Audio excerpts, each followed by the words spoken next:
Hello, hello, my friends. AmyR here with Prairie Paper and Ink. Welcome back to my face and my card making space. And a couple of very quick and easy cards for teachers for this week's Color Throwdown Challenge. And as always, I will have a link to the Color Throwdown Challenge in my blog post, which is linked directly below the video. And all the info is over there. Anyone can play along, etc. And for this one, I was going to go florals because that's usually my go-to. And then I started thinking and I was like, these would actually be perfect colors for a teacher card. So I pulled out a couple of new products, one I've already used, and some oldie but goodie products from Simon Says Stamp and CZ Design. I love this school supplies background that was released. This is one of the newer ones. So I used that, and then the teacher wafer die from CZ Design that I've already used, and I already used it in a previous video. And then I pulled out these older products that CZ Design released a couple years ago, I think. This big A+ wafer die, and then there's this awesome teacher thank yous stamp set that has some really great sentiments. So I combined all together with a couple of other oldie but goodie wafer dies, and I made these cards. So just keep watching and I will show you guys how I made them. So the first thing I did was stamp several panels of just white cardstock, and I'm using the school supplies background stamp. So since this is a red rubber on cling foam background stamp, I pulled everything out of my MISTI. And then I used my Stamp and Stencil mat, my little sticky mat, because I wanted to position the stamp in a certain way so that it stamps the A2 panels. So that way I can center those A2 panels, stick them to the mat there so they'll be held in place, and then can stamp the stamp multiple times. So I'm just stamping with just a really light gray ink. This is Simon Says Stamp's FLANNEL Pawsitively saturated ink. It's just nice light gray, and inked it up, stamped. And then when you're working with these sticky mats, it's way easier, especially when working with like thinner cardstock, because I was just using like thin white cardstock for this, because this is going to get layered on top of like my card base, etc. And you bend the mat kind of onto itself, and that helps like release the paper. I generally don't have to do this when I'm working with like watercolor paper, you know, like really thick stuff. But yeah, that's the easiest way to remove it without like damaging your cardstock. So I just kept repeating the process because I decided to do this for the card fronts because I wanted that background. And then I was like, ooh, this will work great on the inside too, because it gives you, then you can see the pattern, you know, all the little school supplies, which love. And it's light enough that it's easy to write over. And then off camera, I did all my die cutting because I just didn't feel like filming all that. I don't show die cutting a whole lot in my videos because it's kind of boring. I don't mind actually doing it, but filming it and then like trying to explain my thought process as I'm running cardstock, you know what I mean? Like every once in a while I show it, but you know, it's one of those things where I like to zone out and not worry about being in camera frame. You know, I'll watch Netflix or YouTube or whatever. So I die cut Schoolhouse red cardstock, rather fitting, with that big A+ wafer die, and I die cut it multiple times so I could stack them together for dimension.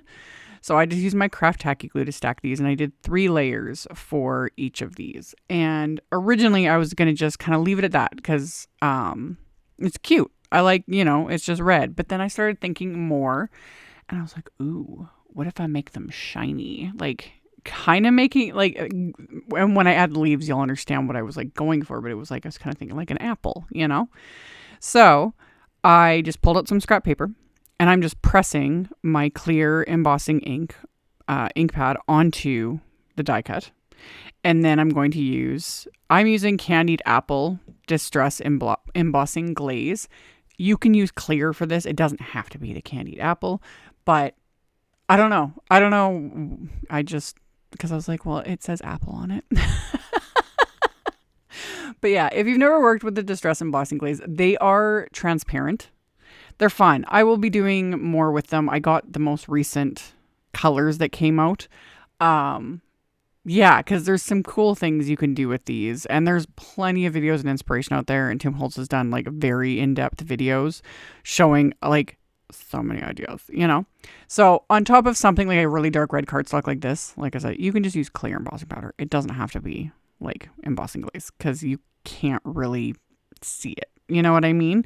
But either or works great. And I did one layer, and I was using my reverse tweezers to hold the die cut so I don't, you know, melt my fingers or nothing.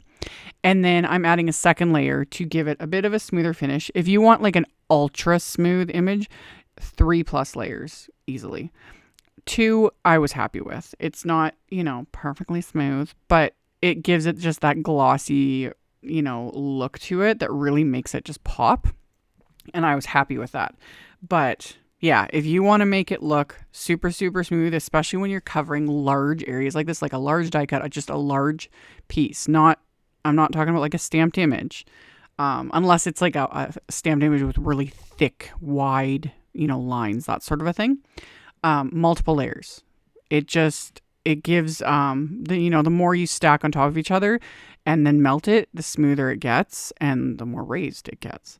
So I just did the 2 layers on each of those die cuts, and then I funneled that embossing glaze back into its container and put that lid on because, man, I had it everywhere.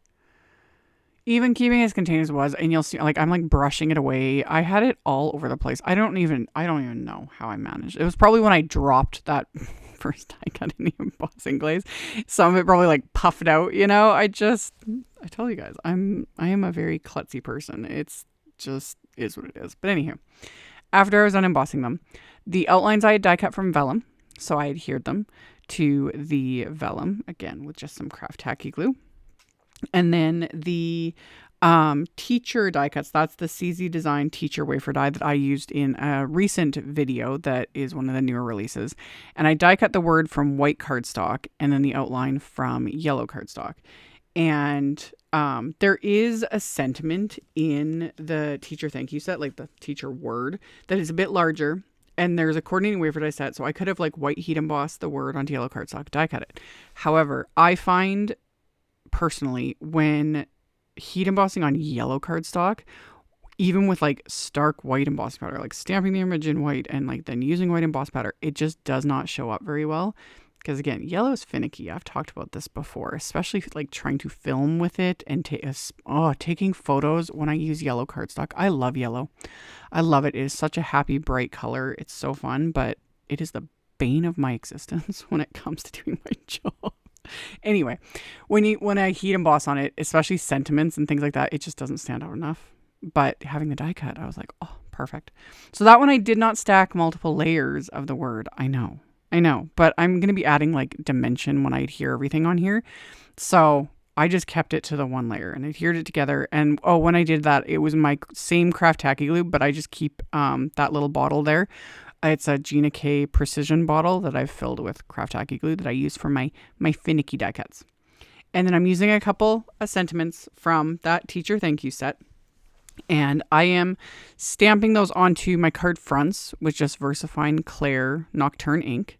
So I stamped those, and then the other sentiment I'm stamping on what will be the inside of the cards. And all of those white panels, off camera, I had trimmed them down to like 4 inches by 5 1/4, just slightly smaller than what my card base will be, because I decided my card base will be green cardstock. So just, again, kind of ties it all together for this color throwdown challenge.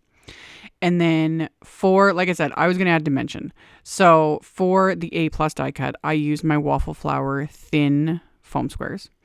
And I've talked about this before. Usually when I'm adhering like sentiments to an outline of vellum, I just die cut another sentiment and adhere it to the back to give dimension, to make it easier to adhere, etc. However, this is a large die cut. I didn't need to fiddle with that. This was quick and easy to add the foam tape because I've got a lot of space, you know? So I just popped the foam strips on the back of this. So it'll pop it up just a little bit because this is the thinner of the 2 waffle flower foam tapes. So it'll pop it up a bit, and with the vellum outline, it just kind of makes it look like it's floating, which is kind of fun. And again, gives it even more dimension. So I'm going to pop that into place. And then I used what was that other oldie but goodie? die set, the layered rose leaves. I used the smaller one, and die cut scraps of Simon's green leaf cardstock, because like I said, I was kind of thinking like it just kind of gives the idea of like, this is an apple. So yeah, stuck those into place. And then for the teacher sentiment, that I use my Waffle Flower regular foam strip. So these are like the regulation thickness, because it's got to pop up a little bit over top of the bottom of the A there. And there's a lot more, there's like more leeway. So I put the thick foam squares or foam strips on the back of that and then pop that into place. And then I also die cut some of that yellow cardstock, just scraps of yellow cardstock with the oldie but goodie mini Stars Party die set, or just wafer die. It's one die that die cuts just a ton of stars. So die cut those, and those will be like my little embellishments because they just work, you know, with teacher themed things. So arrange those onto the card front, adhered them into place with craft tacky glue, repeated the process on the second card front, and then my card base is more green leaf cardstock. I just cut a sheet in half, and then I'm scoring it at 5.5 inches. So these will be top folding A2 size cards, so 4 1/4 by 5.5. So scored those with my bone folder, and then I'm going to adhere the card fronts with, again, craft tacky glue. Could pop those up with foam tape as well if you really want to go big and go home, you know, go big or go home. Tons of dimension. I like doing extra dimension on things like teacher cards because these are always something that are getting hand delivered, so I don't have to worry about mailing them, you know. So it's kind of fun to add like all the extra little bells and whistles. But I adhered these directly because the A on this, the A plus die cut, like is really popped up between the foam tape, the extra layers of cardstock, and then all the heat, like the 2 layers of heat embossing. So it's like in real life, it just really stands out, which I just love. So adhered those to the outside, adhered the panels to the inside of the card, again with the craft tacky glue. Once I get these adhered into place, these cards are complete. These were fun, you know. They just came together, and other than me being klutzy and getting embossing powder, which just, it's that gritty texture that annoys me. But worth it because it's shiny and pretty and fun. So yeah, these are really fun to make. And like I mentioned in the intro, I will have a link to the Color Throwdown Challenge. That'll be in my blog post. And in the blog post, I also have like the pictures of the cards, picture links to all the supplies, all that info. So you just got to expand the description box below the video. Everything will be there, along with the supply list, links to everything, links to my social medias, all that stuff. So you can check it out if you're interested. Thank you all so much for watching, and I'll see you all very soon in the next video. Bye.